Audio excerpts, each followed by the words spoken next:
Bonsoir.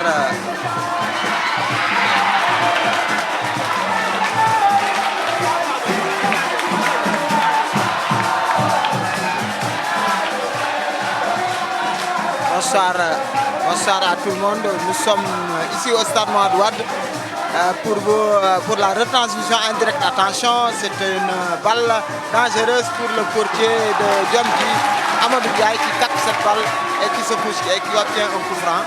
Nous sommes ici au stade Mohamed Wade, comme je le disais tantôt. Excusez-nous du retard à cause des problèmes techniques. On n'a pu vous donner une grande partie de cette première mi-temps. Mais ce n'est que partie remise. Vous êtes en direct sur le site en ligne Sen Khibar TV qui vous retransmet en direct la rencontre de la zone numéro 9. C'est un derby, un choc entre l'ASC Djamji et l'ASC Médina Marmial. Pour l'instant, c'est l'ASC Djamji qui mène par 1-0, but marqué par Papa Goumba Sow en première mi-temps. Nous sommes en première mi-temps, mais pour l'instant, c'est l'ASC Djamji qui domine légèrement cette rencontre et Mohamed Gomis a tout de suite voulu marquer la balle d'égalisation, mais heureusement que le portier Amadou Ndiaye s'est détendu de toute sa longueur pour pousser cette balle en corner. Alors que c'est un coup franc. Vous êtes en direct sur le site Sen Khibar TV. Au micro, vous avez Baïdiagne. Donc à la technique, il y a Mafal. Comme infographe, il y a aussi Makhtar Sek qui est à la caméra. Le stade a fini de faire le plein ici au Mohamed Wade. Donc c'est un coup franc que va tirer le défenseur central de cette équipe de Djamji qui est un peu arrivé en retard, mais la feuille de match n'est pas complète. Nous allons essayer de faire avec. Ñu fàttali rek ñi nga xam ne ñoo nekk diggante Médina ak Darou di ñu suivre yéen a ngi ñuy suivre ci en direct ci site bi ñuy wax Sen Khibar TV seen match diggante ASC Médina Marmial ak ASC Djamji. Pour l'instant, ASC Djamji moo mené par 1-0. But bi Papa Goumba Sow moo ko dugal après 25 minutes de jeu. Attention, c'est une tête au-dessus des buts gardés par Amadou Ndiaye et ce sera une remise en jeu pour l'ASC Djamji qui est habillé en orange et blanc alors que l'ASC Médina est en bleu et blanc habituellement. C'est une rencontre très disputée, un choc. Vous vivez bien, c'est un derby de Médina entre l'ASC Djamji et l'ASC Médina Marmial. Donc Mohamed Gomis, attention, il faut faire très attention à lui parce que c'est un joueur expérimenté, un attaquant qui a fait les bons jours de l'équipe de la Liga de Saint-Louis, un attaquant qui a également fait des beaux jours du championnat sénégalais. Il était même international au Portugal. Balle récupérée d'un coup franc, estime l'arbitre. C'est un coup franc pour l'ASC Médina Marmial. Et oui, nous sommes toujours dans la première mi-temps. Et c'était le numéro 4, Baba Kane. Balle rapidement jouée sur Baba Kane qui va essayer peut-être de centrer. Baba qui centre, ce sera sur le potier de Djamji. En deux temps, Amadou Ndiaye qui capte cette balle. Amadou Ndiaye moo jël balle boobu fii ci stade Mohamed Wade diggante Djamji ak ASC Médina Marmial. Djamji moo am benn, Médina Marmial amagul dara. Ñu ngi ci première mi-temps ci match bi. Amadou Ndiaye góolu Djamji dégagé na long ballon dans la zone toujours pour le numéro 4 Baba Kane qui se bat. C'était plutôt le numéro 14 El Hadj Diagne. Balle perdue récupérée par les bleus et blancs de Médina et ce sera un coup franc pour le numéro 7. Il s'agit de Serigne Abdou Lahat Diop qui obtient un coup franc du côté de Médina Marmial. Et donc, qu'on va mettre dans la boîte à sur le défenseur central de cette équipe de Médina Marmial, qui est une équipe très compétitrice face à une équipe de Djamji qui résiste et qui mène et qui est devant. Ce sera un corner pour l'ASC Médina Marmial. Ça va partir de la gauche vers la droite. Vous nous suivez en direct sur Sen Khibar. Abonnez-vous et suivez donc les directs de Sen Khibar TV depuis le stade Mohamed Wade. Un stade qui n'a pas été homologué par la Ligue professionnelle. Dommage pour la Linguère qui va désormais recevoir à Louga. Et c'est un corner pour Médina Marmial.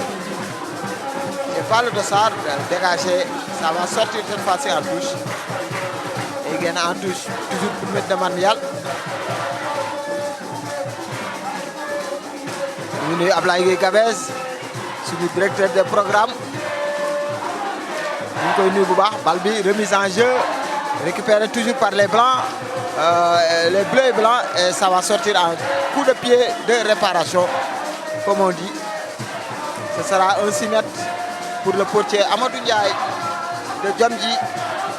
Il faut rappeler que Djamji joue en orange et blanc alors que Médina joue en bleu et blanc.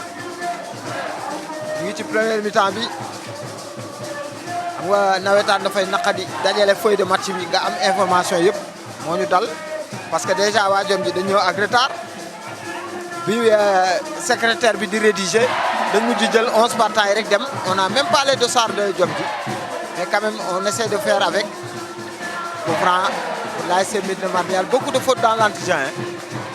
Nous rappelons que la Linguère de Saint-Louis joue dimanche du côté de Louga contre le Jaraaf de Dakar et des bus sont mis à la disposition des supporters.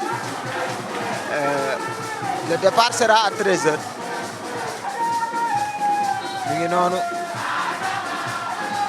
C'est le numéro 2, Abdourahmane Fall, qui met dans la boîte.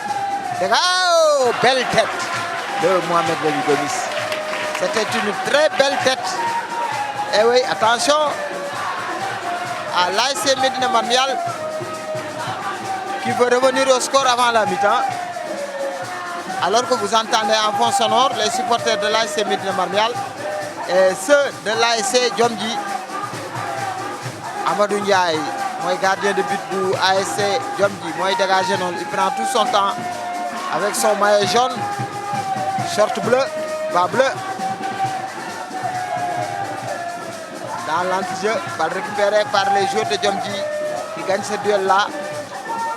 On joue à la baballe comme on dit. Et ce sera une touche. Toujours pour l'ASC Médina Marmial. De l'autre côté, longue touche déviée par Mohamed Lamine Gomis. Ce sera pour le défenseur qui ne prend pas de risque et qui dégage en touche.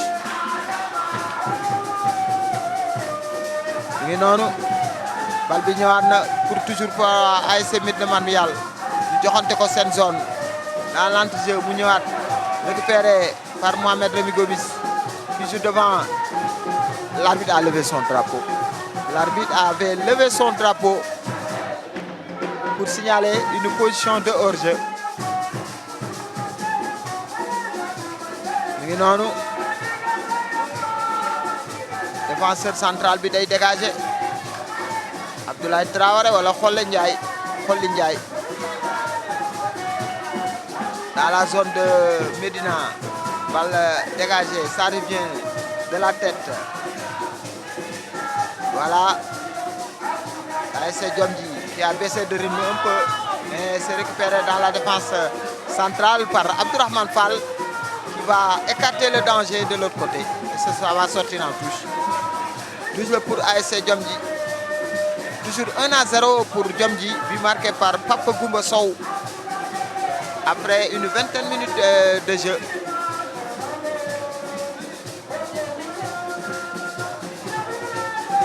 Non, day génn en touche. Toujours pour Djamji qui gagne quelques mètres. Rapidement joué dans la zone de Médina. Il va essayer de passer, il ne passe pas. Balle récupérée par les Médinois.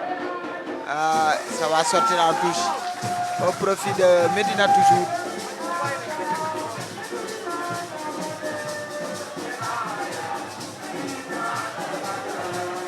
Albanki waa Médina balancé nañ ko ñu dévier ko numéro 10 bu mbëkk na ko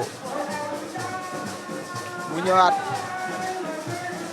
Ruth Bataille nax na la day dem yoonam ma ngay dem romb na il va essayer de passer c'était le numéro 7 mais balle perdue dafa foqale comme on dit coup franc. Beaucoup de fautes dans l'anti-jeu commises par les joueurs de l'ASC Djamji.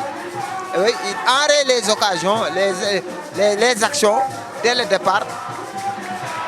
Arbitre nee na joué nee na amul dara Djamji ñoo yor bal bi ñu ngi koy doxal day dem ma nga noonu Il va peut-être centrer. Il va centrer. Ce sera pour le portier de Médina. Il s'agit bien de Mohamed Ndiaye. Le match qui s'emballe et qui dégage. Le numéro 7 est à terre. Il s'agit bien de Serigne Abdoulahat Diop. Attention, sur le flanc gauche, il va peut-être centrer pour Rémi. C'est fait. Dévié de la tête par le défenseur de l'ASC Diomdi.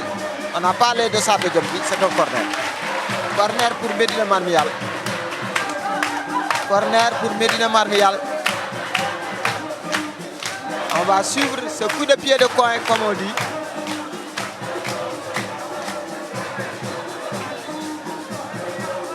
Corner là. Corner pour Médina Marmial. ñu xool ba xam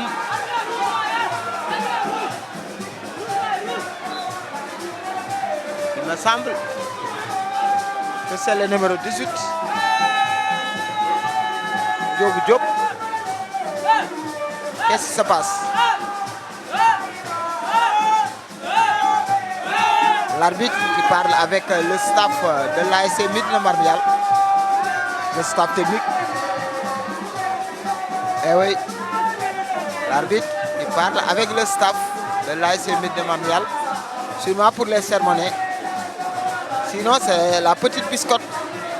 ñu ngi nuyu waa Sor waa Médina waa Daaru sama waa koñu ASC moom sa réew ñu ngi leen di nuyu aussi waa Gendar sama cosaan di nuyu waa Sanc ba Ndar Tut Fatema HLM Jàmmgën Bayal ba Pikine ak Médina bi ñu nekk ma ngi noonu c'est parti bien tiré dévié de la tête peut-être dégagation non dégagé.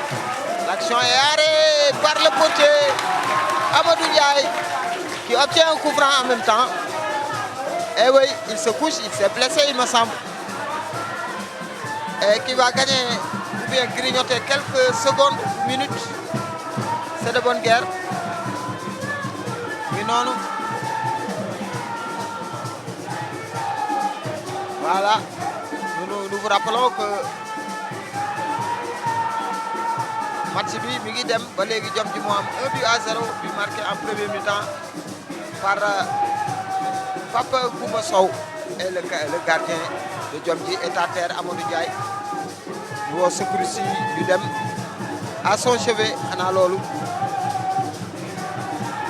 voilà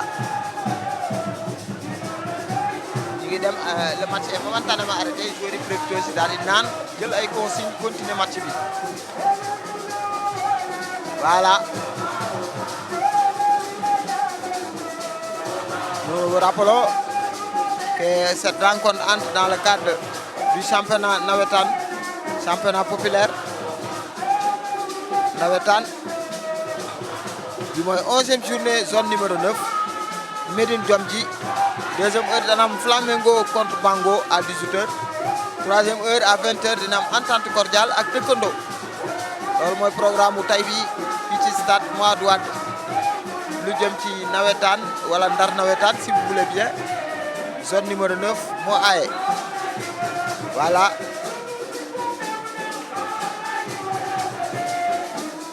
Plus de peur que de mal, le gardien s'est relevé. Le gardien s'est relevé. On dit que le gardien s'est relevé. Il parle avec l'arbitre. Mais non, non. Moi, arbitre. Et le défenseur central va se dégager. Mais non, non. Long dégagement de la tête pour le numéro 18 Diop Diop. Va récupérer par Babacar. Balance devant dans l'espace. Va gagner en touche. Babacar passe bi baaxul. Du côté de l'ASC Médina Marmial. Alors que du côté de Diomdi, ils jël seen temps pour effectuer la rentrée de touche.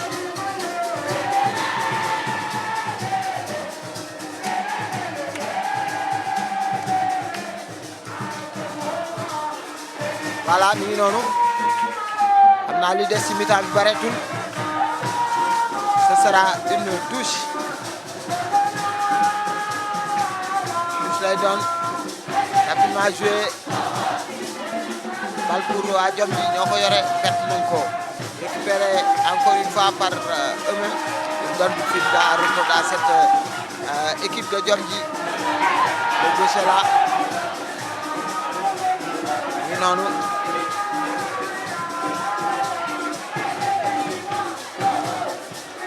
il me semble que l'arbitre s'était trompé mais il a pu rectifier nañ ko Abdourahmane Fall qui dégage n'importe comment cette balle. C'était plutôt El Hadj Diagne. Touche là pour waa Jomji dans la moitié de terrain de l'ASC Médina Marial 1-0 pour Jomji but marqué par Papa Goumba Sow. Longue touche dans la défense dégagé de la tête comme fenn dégagé waat ko mu ñëw mu bëkkante ko foofu ce sera pour le portier Mohamed Ndiaye qui capte cette balle mais l'arbitre avait déjà sifflé un coup franc au profit de l'ASC Médina Marial. Un coup franc sur Malick Ndiaye rapidement joué Jomji dañ bëgg kii di Médina dañ bëgg dellu ci score bi avant la mi-temps Jomji ni leen du fi amee. maa ngi nuyu Moussa Diop supporter Jomji voilà dégagé ça revient ak Amady Diop contre-attaque il va faire la passe attention il va peut-être orienter non il s'en mêle les pinceaux mais il garde toujours la balle qu'est-ce qu'il va faire devant la pression c'était le numéro 2 Abdourahmane Fall il réussit à centrer mais c'est pour le défenseur de l'ASC Médina. Contre-attaque ba dem na il revient sur lui-même et il obtient un coup franc. Beaucoup de fautes ay fautes utiles ASC Jomji dañuy teel def fautes yi avant Médina di ñëw seen zone wala boog seen début zone rek ñu def ay fautes yoo xamante ni moo gën bàyyi ba ci surface réparation wala surface dangereuse bi ngay def faute coup franc la. waa Médina ñoo am coup franc dans la boîte bëkk nañ ko mu dellu aw bal bi du génn da koy récupérer il réussit à récupérer cette balle eh oui très bon joueur renversement mais c'était trop long ce sera pour le portier laal na ko de ko fiir comme loolu la ñuy wax fiir Rémi Gomis de la tête l'arbitre a arrêté la partie gars yi daw nañ le góor de ko fiir attaquant Jomji bi Mohamed Ndiaye góolu Médina Marial bi ko fiir et le match est momentanément arrêté toujours 1-0 pour Jomji devant Médina Marial marqué par Papa Goumba Sow.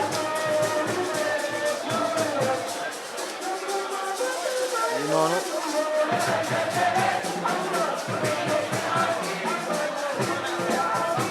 voilà gars yi wër nañ ko nag espérons que du graaw noonu ma ne ko espérons que du graaw noonu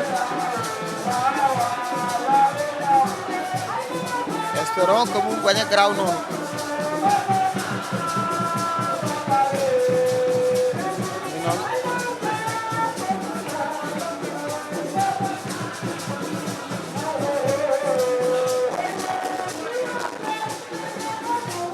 lu wër joueur bi gaañu les secouristes les médecins les kinés ñëpp ak ci wetam di ko xool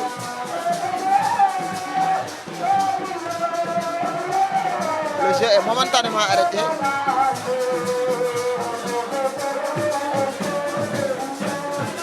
voilà vous nous suivez en direct sur Sen Xibaar TV abonnez-vous et suivez l'actualité en direct sur Sen Xibaar TV avec une équipe très jeune à Le joueur est évacué sur civière.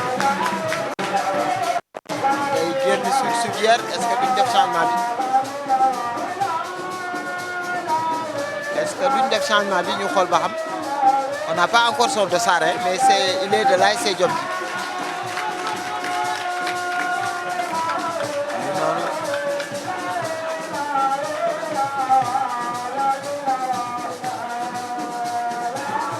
Le jeu a repris.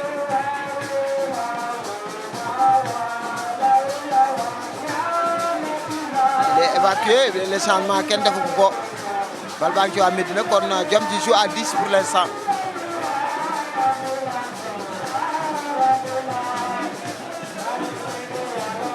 Touche pour l'ASC Diomji. Sur le flanc droit. Remise. Bal récupéré. Touche encore pour Médina. 3 minutes d'arrêt de jeu dans cette première mi-temps. 3 minutes d'arrêt de jeu.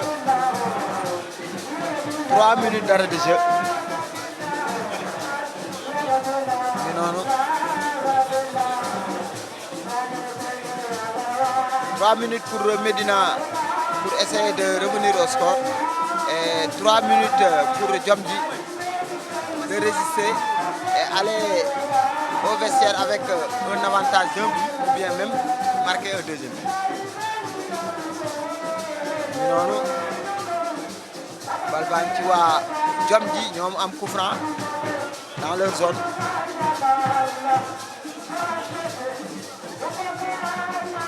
Da koy dégager sur le plan gauche mu mbëkk ko mu ñëwaat pour le numéro 9. Il s'agit de Mohamed Rami Gomis qui va, mais ce sera sans danger pour le portier de l'ASC Diomji. Il s'agit bien de Amadou Ndiaye. Il est revenu, le blessé. Il est revenu. Il est revenu sous les applaudissements de ses supporters. Hein. Il est très applaudi. Il sort na. Il sort. Mais ñëwaat na. Attention, attention. Coup franc. Est-ce qu'il n'en va pas carton rouge? Jaune. Heureusement pour nous. Heureusement pour le défenseur central qui écope d'un carton rouge. Parce que Mohamed Rami Gomis bàyyi woon na ko fa da doon dem ci camp yi mu retenir ko. Un bon coup franc pour l'ASC Médine en toute fin de première mi-temps.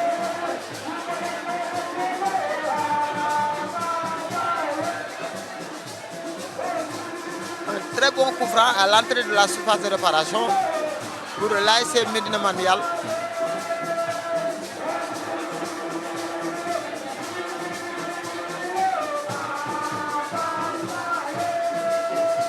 Voilà, un très bon coup franc dans l'axe, très bien placé pour l'ASC Médina Manial. Kan mooy dóor, il y a beaucoup de joueurs devant la balle. Mais il me semble que c'est, on voit Rémi, on voit un autre joueur qui pose cette balle.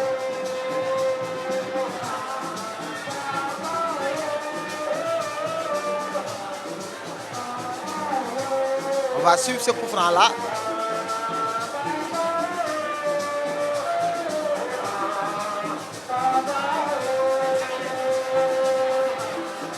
Pas Rémi tegaat bal bi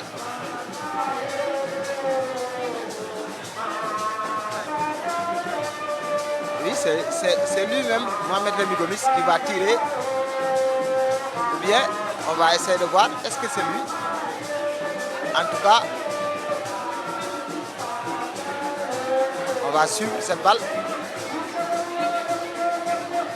En tout cas il y a un boulevard hein. Il y a un boulevard alors que le portier met en place son mur. Gomis, Mohamed Rami Gomis, il marque. Quel but, l'égalisation de Mohamed Rami Gomis qui dépose cette balle sur le côté droit du portier qui ne peut rien faire. L'ASC Médine qui revient au score en toute fin de première mi-temps. C'est la marque des grands attaquants. C'est la marque des grands attaquants. Le gardien de Fofogoni qui jël bal bi jël Ela mooy dóor mais Rami Gomis dafa taxaw nii à côté d'or. Vraiment, alors que les deux comités de supporters se toisent, un fort joli but marqué par Mohamed Romy Gomis, et c'est la mi-temps. C'est la mi-temps ici au stade Mohamed Wade. C'est la mi-temps. C'est la mi-temps ici au stade Mohamed Wade. Mohamed Romy Gomis qui réussit à égaliser en toute fin de première mi-temps. Voilà le charme du Navétane, le charme du football. L'attaquant Mohamed Romy Gomis qui marque un fort joli but sur coup franc. Alors que le portier croyait que c'est l'autre qui allait me tirer. Et Mohamed Romy Gomis a réussi à déposer cette balle sur le côté droit du portier Amadou Ndiaye qui n'a rien pu faire. Et Djamji 1, Medina Manuel 1. Et nous allons revenir tout de suite pour la deuxième mi-temps. Pour l'instant, c'est un but partout. C'est Papa Goumba Sow qui avait ouvert le score en première mi-temps. Après 20 minutes de jeu, Mohamed Romy Gomis réussit à égaliser en toute fin de première mi-temps. Et un but partout entre l'ASC Medina et l'ASC Djamji. Nous allons rendre l'antenne, revenir pour la deuxième mi-temps. Merci et à tout à l'heure.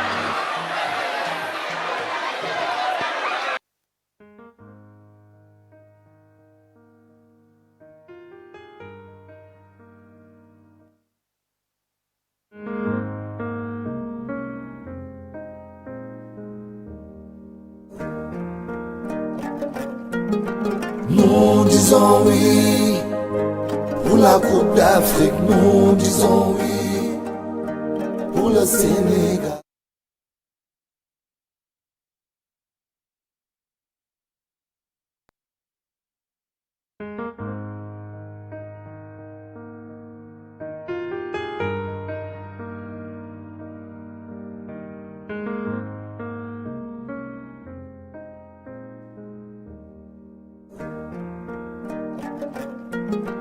Nous disons oui pour la Coupe d'Afrique, nous disons oui pour le Sénégal, nous disons oui.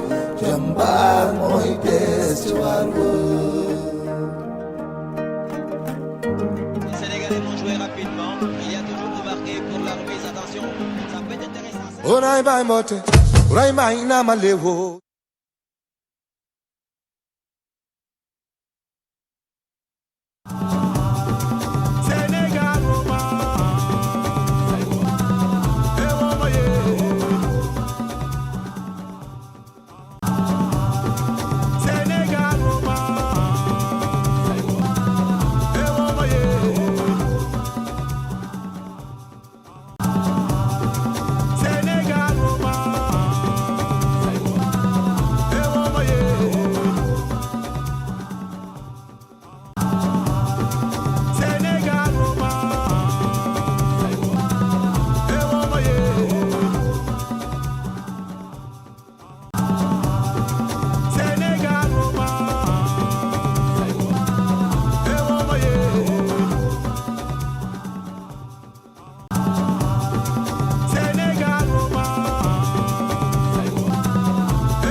Voilà, c'est la reprise ici au stade Mouad Wade depuis quelques minutes.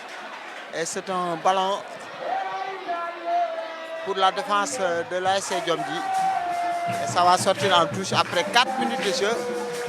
Le score reste inchangé, un but partout. C'est Pape Koumbossao qui avait ouvert le score en première mi-temps après 20 minutes de jeu pour l'ASC Djomdi. Et Mohamed Romigovic sur coup franc a pu remettre les pendules à l'heure pour l'ASC Médina Manial. Attention, ils attaquent les bleus et blancs de Médina Manial. Il va peut-être centrer. Non, c'est le portier, heureusement. Le portier de l'ASC Djomdi, Amadou Ndiaye, qui capte cette balle. Il est très présent depuis le début de cette partie. Amadou Ndiaye, et qui se dégage.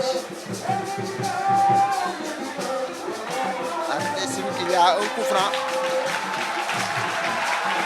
Voilà. Alors que notre ASC fait son apparition ici au stade. Voilà. Je disais tout à l'heure Amadou Ndiaye, mais c'était plutôt Babacar Faye, le numéro 99, qui est le portier de cette équipe de Djamji. Attention, le manuel Babacar Ndiaye. Babacar Ndiaye, il joue avec un partenaire, il s'agit bien de Babacar. Babacar qui balance, balle retrouvée par les Médinois. Il balance n'importe comment et c'est ça, ça va sortir en 6 mètres. Et oui, c'est ça. Elle vient en 6 mètres. Non, non. Toujours un but partout entre les deux équipes.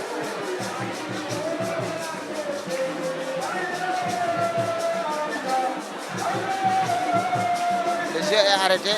L'arbitre parle avec eux. Et il me semble que le joueur est blessé.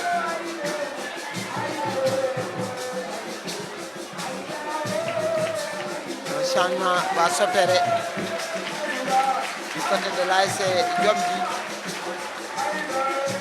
On est blessé bi la mooy génn.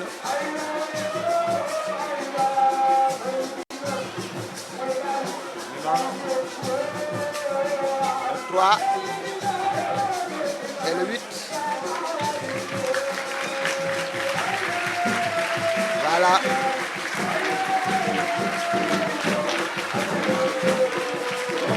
Il était blessé depuis la première mi-temps. Finalement, il sort. Il va sortir.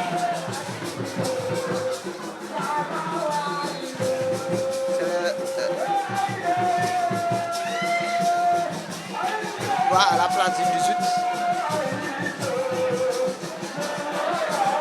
Attention.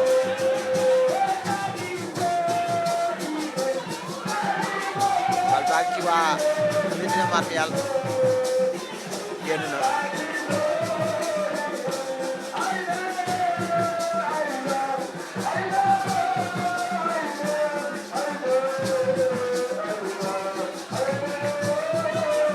Alors que le nommé Boy est entré à la place de Pape Goumba Sow, le buteur.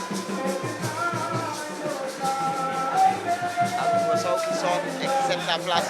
Attention, Djamji qui attaque. Il est en corner. Corner pour l'ASC Djamji. Djamji am na corner.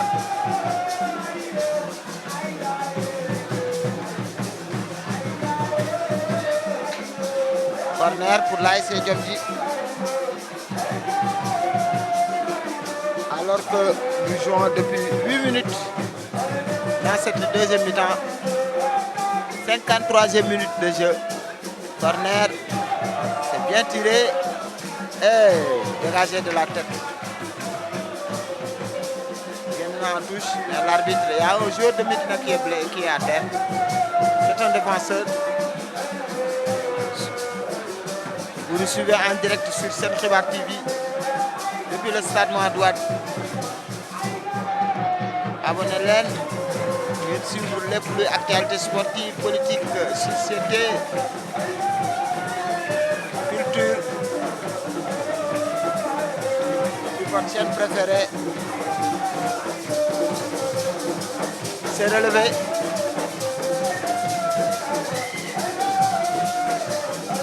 Douce la de.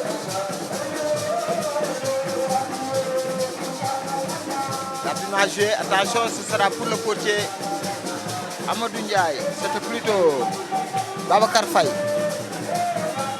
Pour le numéro 5, Babacar Ndiaye. Il garde cette balle. Balancé dans la zone de Djamji. La balle qui va à Médina. Babacar Faye, joxe na ko. Traversé ko fële boobu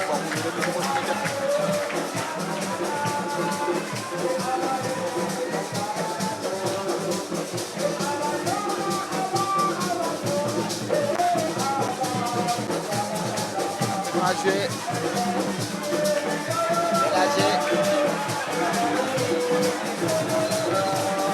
bi rëy na.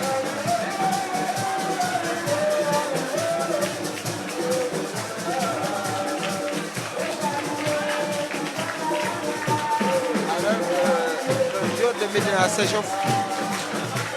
10e minute de jeu, 55e. Toujours un but partout entre l'ASC Médina Mondial et l'ASC Djomdi. C'est Djomdi qui avait ouvert le score. Papa Koubossou. Ensuite, Mohamed Gomis a égalisé. Bangi dem d'un camp à l'autre.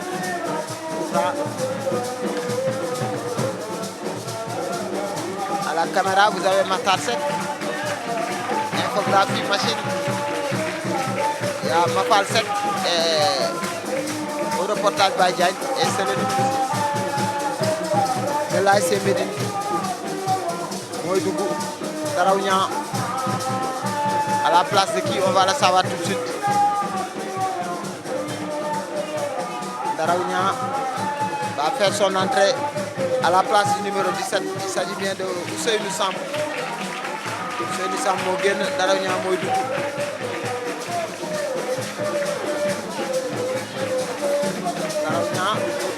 À la place de Ousseynou Sam.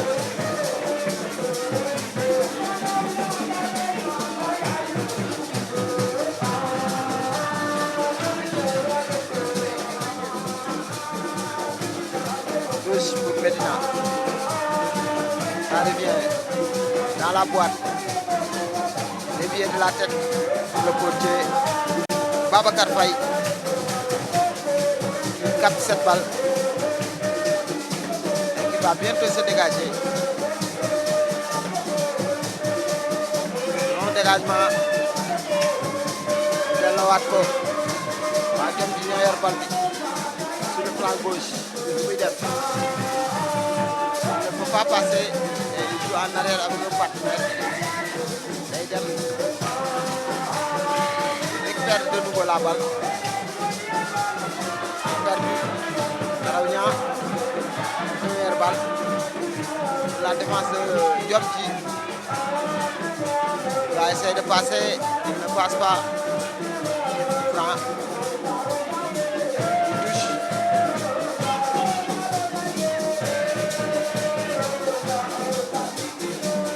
De jouer en cette deuxième mi-temps. Médina 1, Djomdi 1. Bal baa ngi ci waa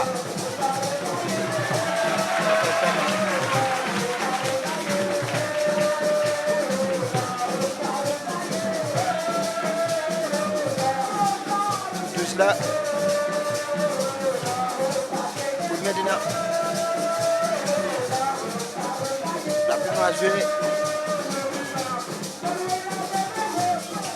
pour Médina qui grignote quelques mètres. C'était le numéro 5.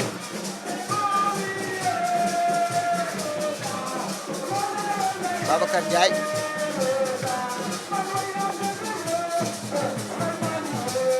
Effectué, touche. Il réclame. C'est le numéro 14. El Hadj Diagne moo def loolu touche.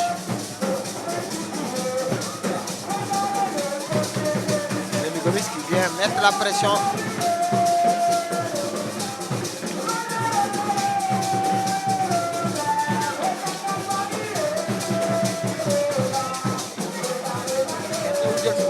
Pour effectuer la touche.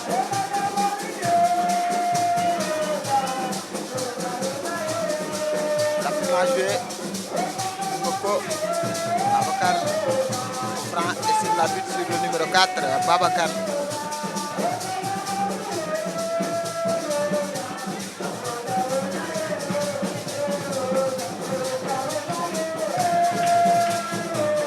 Un ballon, la défense de Djomdi qui est en touche. Le jeu n'est plus le même depuis la deuxième mi-temps. Les deux équipes sont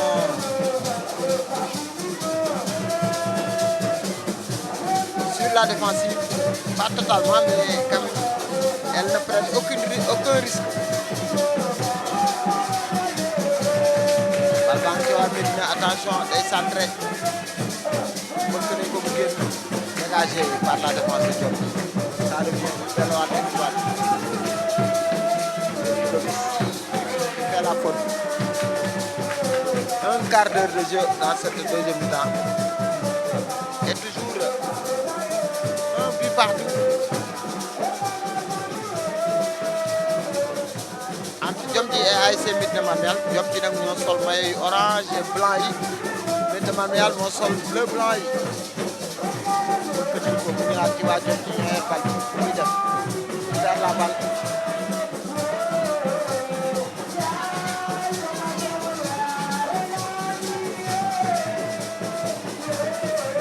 Noonu laisse le soin à son défenseur central.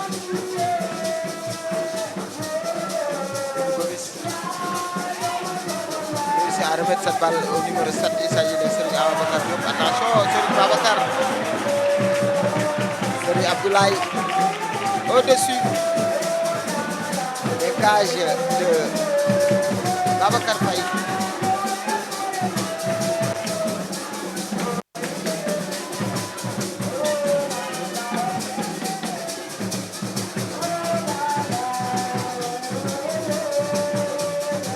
Le jeu se poursuit. Médina Marmial ñoo koy jël par le défenseur il va faire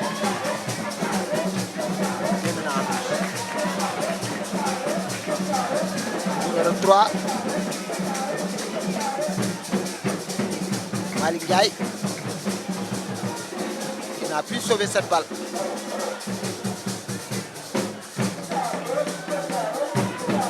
7 minutes de jeu.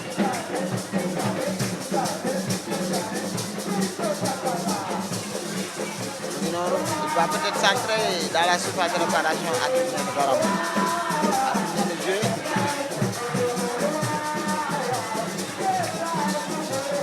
Il y a un joueur de Médina qui est à terre. Non, non. Un joueur de Médina est à terre. Pape Sambali, inspecteur, ñu ngi lay nuyu. Di la jox sa wàccuwaay, di la jox sa cër. Un grand sportif. Autorité sportive de classe exceptionnelle Saint-Louis di la tiitaroo ñu lay bëgge benn defar rek la am Real la bokk. Ablaye Gueye Gabez, directeur du programme de Teranga FM qui nous suit également et beaucoup d'autres qui ne se signalent pas mais qui suivent la retransmission en direct. Ñu suñu xarit Abou Dembel Sow à Sey ñu koy nuyu. Voilà ñu ngi noonu bal baa ngi ci waa Médina Marmial ñu koy joxante bal balancé dévié de la tête ça revient pour les joueurs de Diomji dégage qui écarte le danger dellu soit par l'intermédiaire de Abdourahmane Fall bal baa ngi ci waa Médina ñoo koy doxal ba léegi. Attention, son duel. Qu'est-ce qu'il va faire le numéro 10 Lamine Diop. Lamine Diop, il s'en mêle les pinceaux. Il passe. Lamine. Oh, il a été trop gourmand, Lamine Diop. Non, non. Et Gomis. Il vient en touche.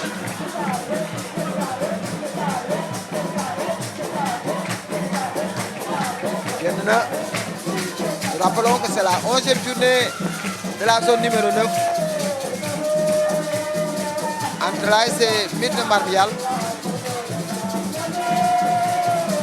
et l'ASC Diomji. Voilà, il y aura une deuxième heure de l'autre côté. Bal baa ngi foofu.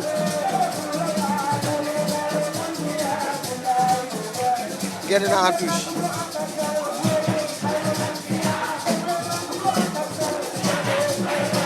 noonu rapidement joué bëggaat nañ ko génn côté bële.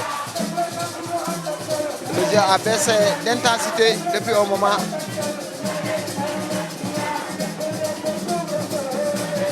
Deuxième heure bi dana am Flamengo contre Bango à 18h lañu wax et à 20h entente cordiale dëkkandoo. bal baa ngi ci waa Médina Marial ñu ngi koy doxal bal balancé dans l'anti-jeu récupéré par les joueurs de l'ASC Diomdi pas trop longtemps. Ça revient pour le numéro 5 Babacar Ndiaye qui balance sur le flanc gauche pour son numéro 7. Qu'est-ce qu'il va faire? Pour Rémi Gomis qui perd cette balle. Ça revient pour les joueurs de Diomdi.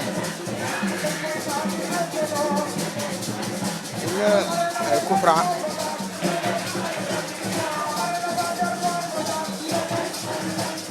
Alors qu'un deuxième changement va s'opérer du côté de l'ASC Médina Marial. Le numéro 4 mooy génn 10 mooy dugg Pape Mademba Diaw entra 2.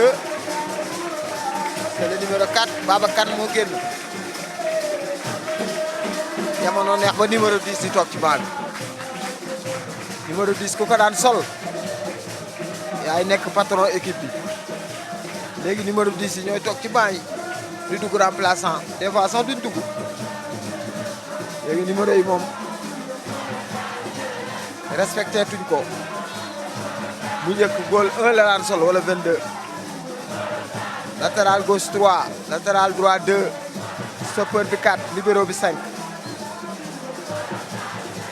Milieu défensif bi 6 ay sol beneen milieu bi 8 meneur de jeu bi 10 attaquant de pointe bi 9 ailier droit 7 ailier gauche 11 loolu amatul. bal baa ngi noonu ci waa Médina mooy dégagé non ballon alors que dugg nañ ci 22 minutes de jeu yi dans cette deuxième mi-temps. Attention Mohamed Rémi Gomis qui met la pression.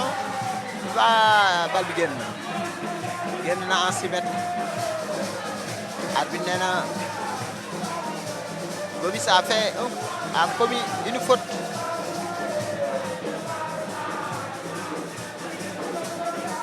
Ngi noonu.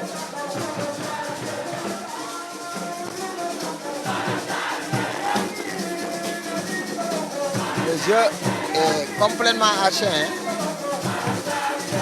Rythme bi nekkatu ci xam nga ñaari équipe bi daf leen arrangé wala waaye daal te ni moom xëy na Médine sax moo dominé légèrement cette deuxième mi-temps. donc ci depuis bu marqué dafa dese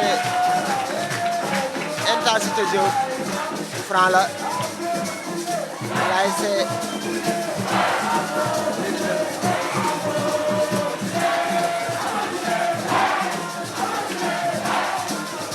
le numéro 6 Naraw Niang, attention, il va tirer sur le défenseur. Naraw qui récupère cette balle. Il balance de l'autre côté, complètement. Il joue avec son numéro 2, Abdourahmane Fall. Il balance pour le numéro 10, le nouvel entrant. Il s'agit de Pape Demba Diaw. Il est récupéré toujours par le numéro 2, Abdourahmane Fall de la tête. Ça revient beaucoup de bien. Waa Médina ñu jox ko góolam nga xamante ni mooy Mohamed Ndiaye mu dégagé mu génn en touche. Voilà, nous sommes presque dans la moitié de la deuxième mi-temps.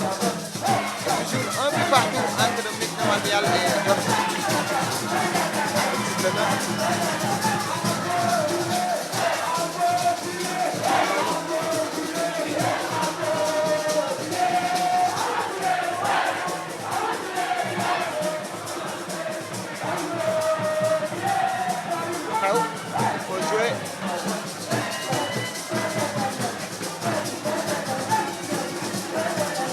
Se dégager.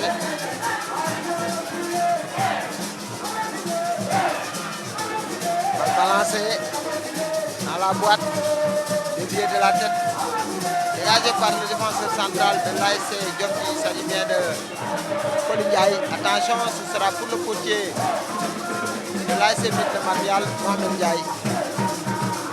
Il fait rapidement la relance sur Mbaye Talla Ndiaye. Balbi balancé le 4 sur le défenseur central de Diop.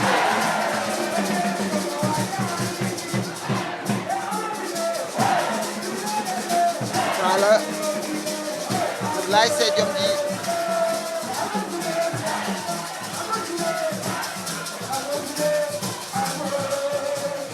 Le joueur jógagul. Mais non, non. Alors que les supporters de l'ASC Médina donnent de la voix. On n'entend plus les supporters de l'ASC Diomji. Ils sont devenus de simples spectateurs. bal baa ngi ci waa Diomji ñoo ko yore. Perte nañ ko récupéré par Ndaraw Niang qui balance devant pour Rémi Gomis de la poitrine. Il passe entre deux joueurs. Attention, il obtient un coup franc. Rémi Gomis. Rémi Gomis qui obtient un coup franc. Très bien placé. Un coup franc de 37-40 mètres comme ça. Qui peut être exploité. Hein? Attention aux balles arrêtées. Ça peut faire mouche. Un coup franc pour l'ASC Médina Marial. Et c'est Rémi Gomis.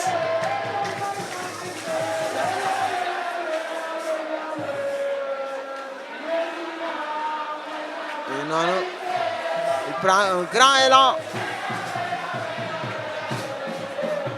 Le numéro 18, Ndiogou Diop. Il y a deux joueurs devant la balle. Il y a aussi le numéro 10, Pape Demba Diaw. Mais il me semble que c'est Ndiogou qui va tirer. Oui, c'est lui.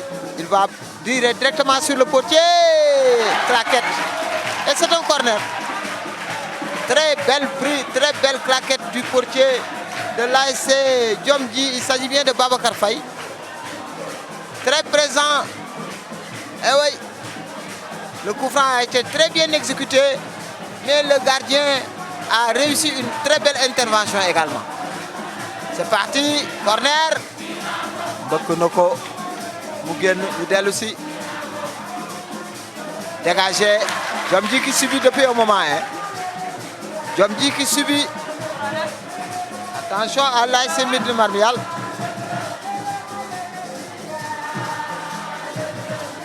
Non, non. «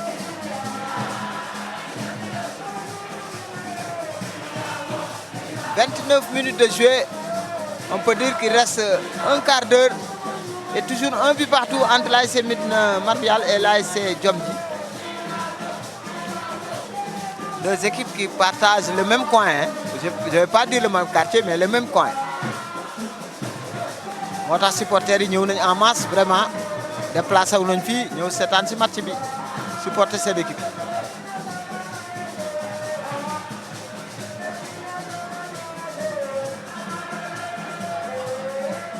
bu deful nag arrêt de jeu yi dana bare de joueur bi lu ko jot joueur du Diomji moo tëdd fële. joueur du Diomji moo tëdd fële jóg na.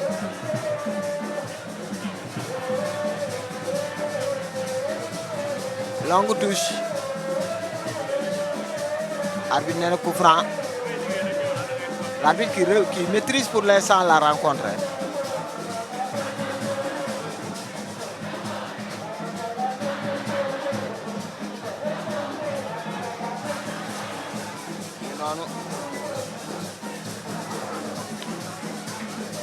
Balle bi génn en touche. Ce sera pour l'ASC Diomji.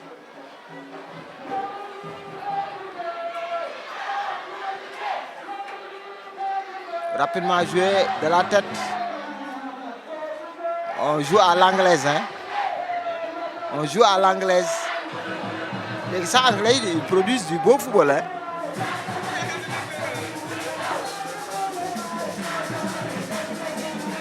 Coup franc au niveau du rond central. Dans la boîte. Attention, dégagé par la défense de l'ASC Médina Marial. demande à ses joueurs de se ruer à l'attaque. Belle phase de jeu des Médinois. Qu'est-ce qu'il va faire? Il va mettre dans l'espace, récupérer, il va centrer. Et le portier est battu. Heureusement pour lui, il était battu. L'une de ces rares fois où il est battu. Attention, un pied qui enlève cette balle. L'attaquant avait déjà mis la tête. Hein. Attention, ça chauffe dans les buts de l'AS Diomdi. Mais elle résiste quand même.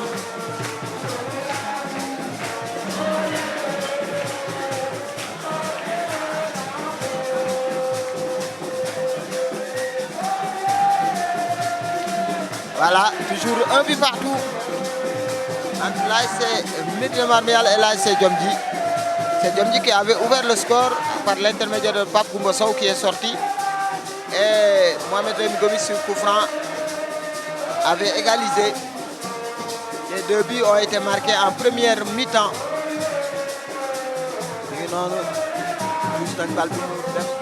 Dégagé waat ko ñu ngi ci zone Médina Thioba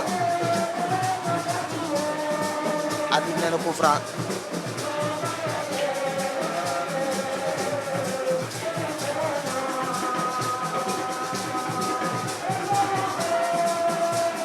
Voilà.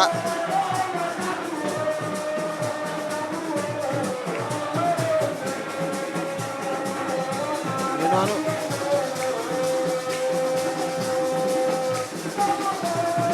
Tey daa amul fraîcheur moo ma jaaxal ndax climat bi dafa tàng.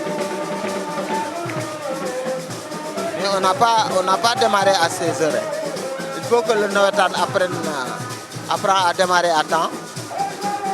Les équipes, surtout les équipes, il faut qu'ils ñëw heure. Parce que bu ñëw heure rek match yi dina teel jeex. Mais tant que ñu ngi wax 16 heures di démarrer 16h30 day influer ci yeneen match yi. Contre-attaque ba dem na. Pour le numéro 5, il va centrer, ce sera pour le portier, sans problème. Babacar Mbaye, excellent portier de l'AS Diomdi. Nalaw de heureusement. Arbitre n'a joué, heureusement. Beaucoup de contacts. L'AS Médine qui continue à attaquer et complètement dévissé ce centre. Bien arbitré.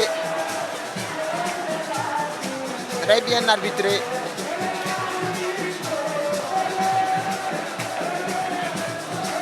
Il est en pleine campagne électorale, mais teewul nawetaan yi ñu ngi dem. Alors que le joueur de l'AS Médina est à terre. Est-ce que c'est pas le numéro 6 Daraw Niang? Mais je ne crois pas.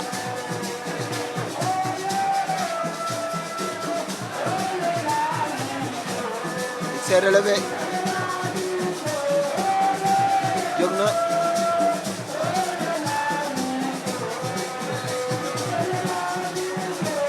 Le gardien Babacar Faye joue avec son défenseur qui balance devant, dévié de la tête et il gagne en touche. Pour l'AS Médina, Diomdi autant pour moi, qui va gagner quelques mètres.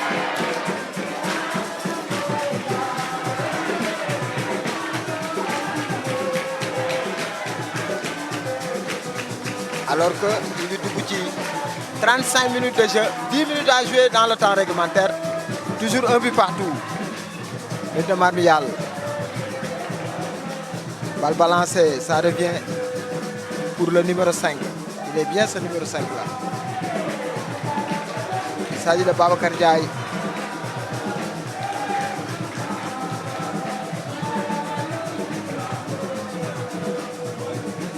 Il va effectuer cette touche, c'est le numéro 14.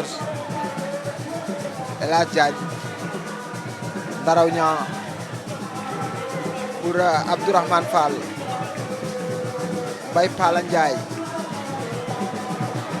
Malick Ndiaye. Attention, Mohamed Rémi Gomis qui s'échappe. Mohamed Rémi Gomis qui s'est emmêlé un peu les pinceaux. Attention, il ne faut pas le laisser, c'est un très bon attaquant, renard de surface. Arbitre lu mu wax coup franc la wax de coup franc la wax pour ASC Médina qui a légèrement dominé cette deuxième mi-temps.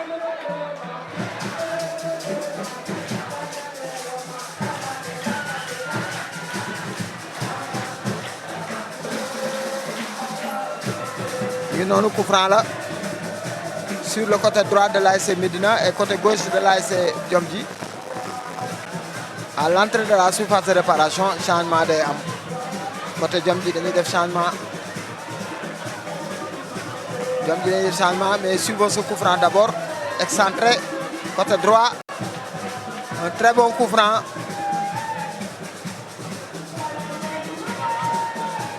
Le mur est à distance réglementaire. Voilà. «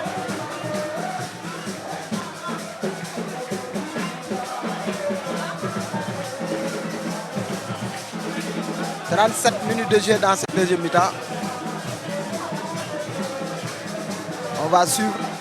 Coup franc. Il y a 2 joueurs devant la balle. C'est parti. Et au-dessus.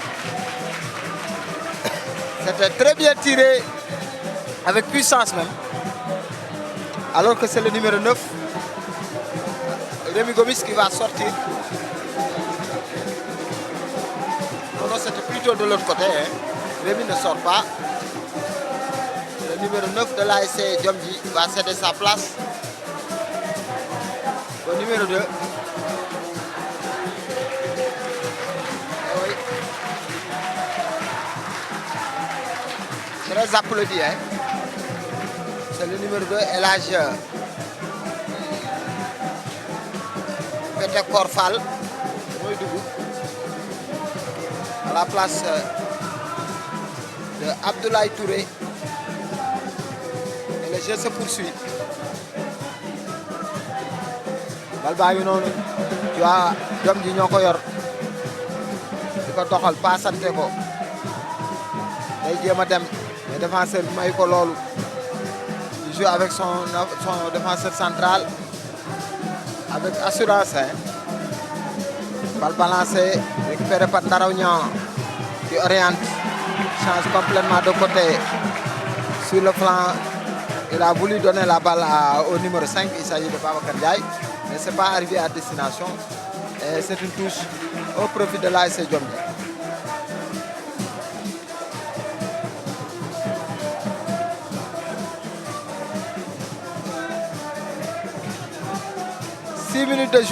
Six minutes à jouer dans le temps réglementaire.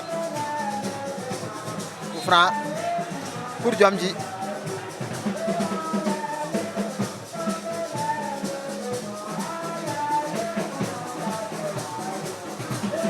Coup franc pour l'ASC Diomji. Alors qu'on aperçoit Abo Pen, qui est l'entraîneur de l'ASC Diomji. Il est le pendant de Génération Foot à Saint-Louis. Balle balancée dans la surface de réparation. Ñu bëgg ko mu dem. Waa Médina ñoo ko récupéré. Plus en jambes, hein. Ils sont plus en jambes. Ils renversent complètement de côté. Bëgg nañ ko. Attention. Ce sera pour le portier de Médine. Il s'agit de Mohamed Ndiaye. 5 minutes à jouer. Dans le temps réglementaire, il y aura à coup sûr des arrêts de jeu. Rémi de la poitrine qui oriente.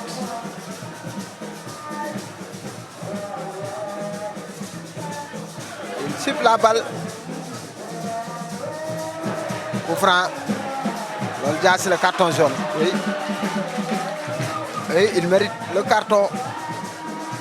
C'est une faute vraiment volontaire.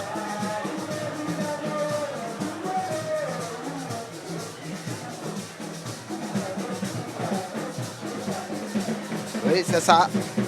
Un coup franc pour l'ASC Médina Marmial, qui était mené mais qui avait réussi à revenir au score grâce à son inusable attaquant Rémi Gomis, Mohamed Rémi Gomis. prend dévié. Attention, ce sera pour le portier Babacar Faye. Il se couche sur cette balle.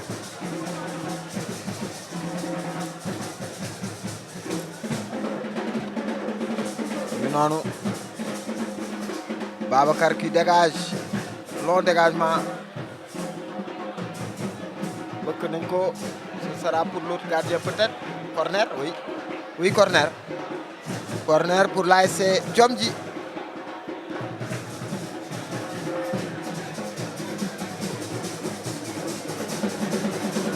L'ASC Djomji qui obtient un corner. Depuis longtemps, ils ne sont pas arrivés là.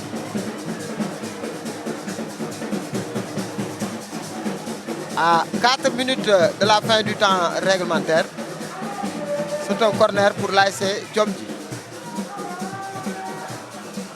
C'est parti. Oh. Il va tirer au-dessus. Il a tenté sa chance.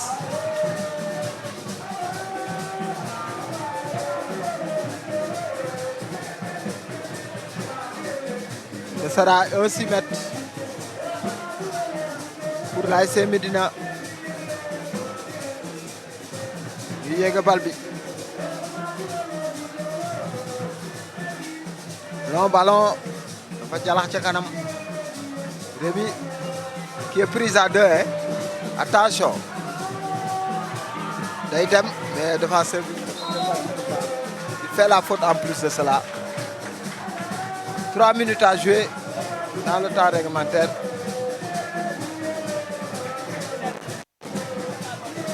Vous êtes en direct sur Sen Khibar TV. Abonnez et suivez toute l'actualité de Saint-Louis. Yéen a ngi ànd ak Makhtar Seck ci caméra bi ak Mafal Seck ci li nga xamante ni moom mooy machine bi ak infographie bi. Au commentaire ou bien au reportage, vous avez Baye Diagne. Balle balancée, il faut dévier. Bon. Attention. Là, il touche pour Djomji. Djomji en touche.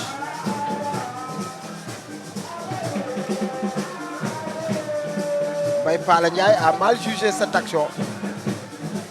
Non.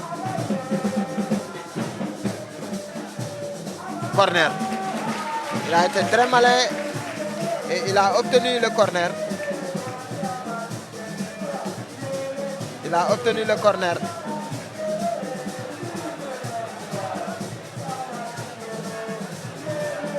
Corner pour l'ASC Djomji.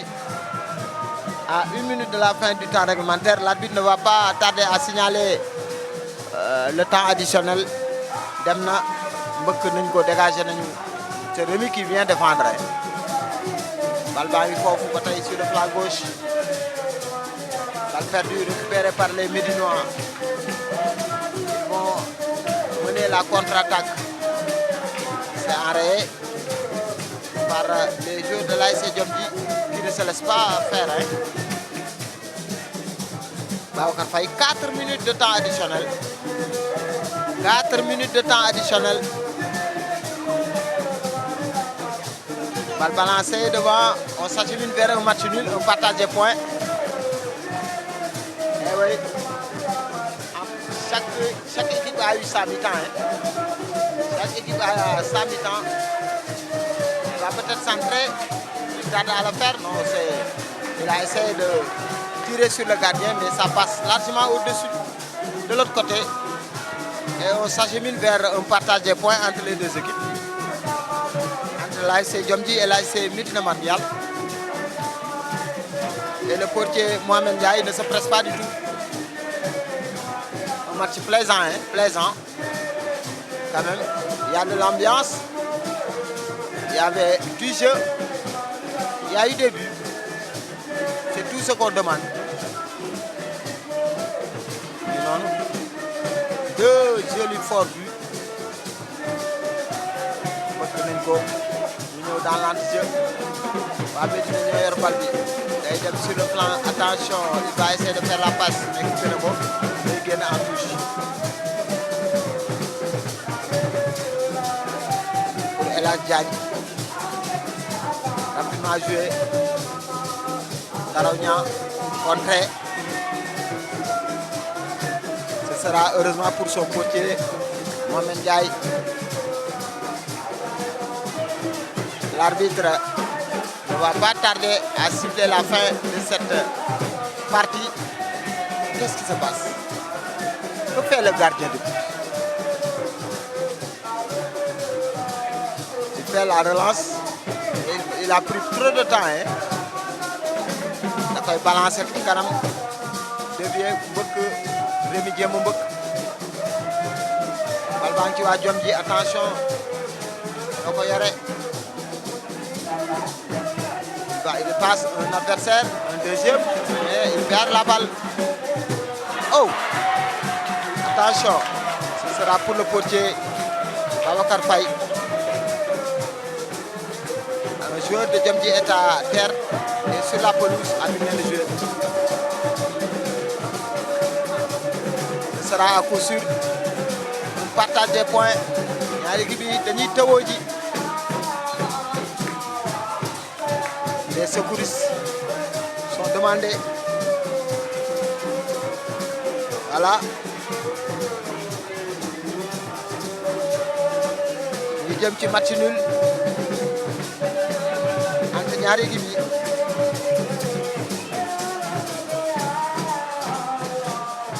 Le joueur de Djamji mi ngi ci pelouse bi tëdd. On donne les dernières consignes.